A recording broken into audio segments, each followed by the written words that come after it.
तो अग्निपथ योजना पर बोले अखिलेश, भारत को धोखा देने वाला फैसला, भारतीय जनता पार्टी पर जमकर साधा निशाना। तो उन्होंने कहा कि युवाओं को चौकीदार बनाने की हो रही है तैयारी। तो अखिलेश यादव ने कहा कि अग्निपथ और अग्निवीर भारत को धोखा देने वाला फैसला है। इस फैसले से सरकार ने गरीब किसानों के बेटों का सपना तोड़ दिया। सपा इसका विरोध करती है। उन्होंने बीजेपी सरकार के पूर्व के रिफॉर्म संबंधी फैसलों पर भी सवाल उठाए।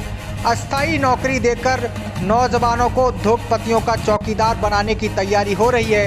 उद्योगपतियों के इशारे पर भाजपा सरकार काम कर रही है और ये योजना लेकर आई है। तो कई कॉरपोरेट कंपनियों ने अग्निवीरों को अपने यहाँ नौकरी में प्राथमिकता देने का वादा किया है। कॉरपोरेट घरानों के इस वादे पर समाजवादी पार्टी के राष्ट्रीय अध्यक्ष अखिलेश यादव ने तंज कसा है और कंपनियों को रिटायर्ड सैनिकों की लिस्ट भेजी है। तो आपको बता दें, 14 जून को अग्निपथ योजना का ऐलान हुआ, तब से ही देश में घमासान मचा हुआ है। सबसे पहले तो आर्मी की तैयारी कर रहे छात्रों ने योजनाओं के विरोध में हंगामा कर दिया। धीरे धीरे ये विरोध आगजनी और बवाल और तोड़फोड़ में बदल गया। अब जब सुरक्षा सख्त की गई तो हंगामा तो नहीं हो रहा, मगर सियासी घमासान मचा है। इस बीच देश के कई बड़े बड़े कॉरपोरेट घराने और दिग्गज उद्योगपति केंद्र सरकार की इस योजना के समर्थन में उतर आए। टाटा समूह ने कहा कि वह अग्निवीरों को अपने यहाँ नौकरी में प्राथमिकता देगी। कॉरपोरेट घरानों के इस वादे पर समाजवादी पार्टी के राष्ट्रीय अध्यक्ष अखिलेश यादव ने तंज कसा और कंपनियों को रिटायर्ड सैनिकों की लिस्ट भेज दी। तो पूर्व मुख्यमंत्री अखिलेश यादव ने ट्वीट करके कहा कि अग्निवीरों को भविष्य में अपनी कंपनियों व कार्यालयों में नौकरी देने का वादा जो भावी वादा है, बड़े बड़े लोग कर रहे हैं, उनके उस वादे पर युवा भरोसा कर सके, इसलिए हम ऐसा वादा करने वालों का सहयोग करना चाहते हैं और रिटायर्ड सैनिकों की सूची तत्काल भेज रहे हैं। सपा के राष्ट्रीय अध्यक्ष अखिलेश यादव ने कहा कि वो उन रिटायर्ड सैनिकों को तुरंत अपनी कंपनियां व कार्यालय में नौकरी देकर अपने वादे की सत्यता और गंभीरता भी साबित करें, जिससे भावी अग्निवीर उन पर 4 साल बाद भरोसा कर सकें। भरोसा कथनी से नहीं, करनी से पैदा होता है। अखिलेश यादव ने रिटायर्ड सैनिकों की लिस्ट बना ली है। तो आइए अब आपको सुनाते हैं क्या कुछ कह रहे हैं अखिलेश यादव। कहिए कि पहले जो रिटायर्ड फौजी हैं, जो आज उत्तर प्रदेश के रिटायर्ड फौजी हैं, उनको क्यों नहीं नौकरी दे रहे हैं आप?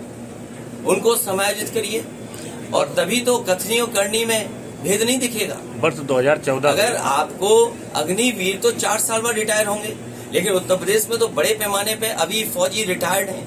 आप उनको क्यों नहीं आप नौकरी दे रहे हैं? बड़े बड़े उद्योगपतियों को आगे बीजेपी कर रही है, बड़े बड़े अधिकारियों को बीजेपी आगे कर रही है। आखिरकार बीजेपी के प्रवक्ताओं का आपने सुन लिया क्या चाहते हैं वो? वर्ष 2014 से ओपी जो बकाया है लोगों की और सेवानिवृत्त वन रैंक वन पेंशन, अब तो ये कह रहे हैं नो रैंक नो पेंशन। जो लोग ये योजना चलाना चाहते थे, जिसके समर्थन में फौजियों ने भरोसा किया कि 1 रैंक 1 पेंशन, अब तो ऐसी स्थिति पैदा कर दी कि no rank no pension. Sir भैया उपचुनाव ये कहा है कि हमें औरंगजेब वाला हिंदुस्तान वापस कर दो, तो क्या इसके बाद में शरीयत कानून वापस आएगा? इस पर आपका क्या कहना है? ये मुझे नहीं पता किसने कहा है और किसके बारे में कह रहे हो आप, बताइए किसने कहा है? ये सफलता आजम खान जी ने कहा है। नहीं, क्या कहा? कि औरंगजेब का चुनाव जहाँ पे है वहाँ पर कौन लोग बीजेपी के पैसे से चैनल चलाने के चुनाव दोनों समाजवादी पार्टी जीतने जा रही है। रामपुर का चुनाव भी और आजमगढ़ का चुनाव। आजमगढ़ की जनता पूरी तरीके से समाजवादी पार्टी के साथ खड़ी दिखाई दे रही है। रामपुर की जनता पूरी तरीके से समाजवादी पार्टी के साथ खड़ी दिखाई दे रही। दोनों उपचुनाव समाजवादी पार्टी भारी वोटों से जीतने जा रही है। नुपुर देनी चाहिए और जो कानून कहता है उसके खिलाफ कार्रवाई होनी चाहिए। कि वो ये कानून के अंतर्गत नहीं, इसको सुप्रीम कोर्ट और देश का संविधान और देश का जो कानून है वो बुलडोजर को रोकेगा। और कोई भी सच्चा हिंदू कभी दूसरे समाज के और दूसरे धर्म के खिलाफ नहीं बोल सकता। जो सच्चा हिंदू होगा वो दूसरे धर्म के खिलाफ कभी बोल नहीं सकता। मैं धन्यवाद देता हूं पत्रकार साथियों को। ये सरकार तो दलित देख कर काम कर रही है, जात देख के काम कर रही है, धर्म देख के काम कर रही है। ये सरकार तो नफरत फैलाने वाली है। और जो अग्निवीर अग्निपथ ऐसी योजना ला सकते हैं, फौज को आउटसोर्स कर दें, फौज में टेम्परेरी नौकरी। किसी नौजवान से पूछिए कि आप टेम्परेरी नौकरी करोगे?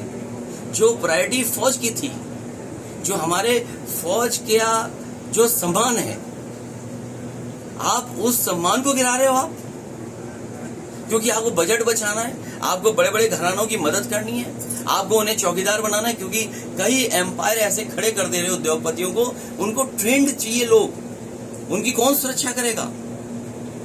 इसलिए जानबूझ करके भारतीय जनता पार्टी उद्योगपतियों से मिलकर के अग्निपथ अग्निवीर जैसी योजना ला रही है।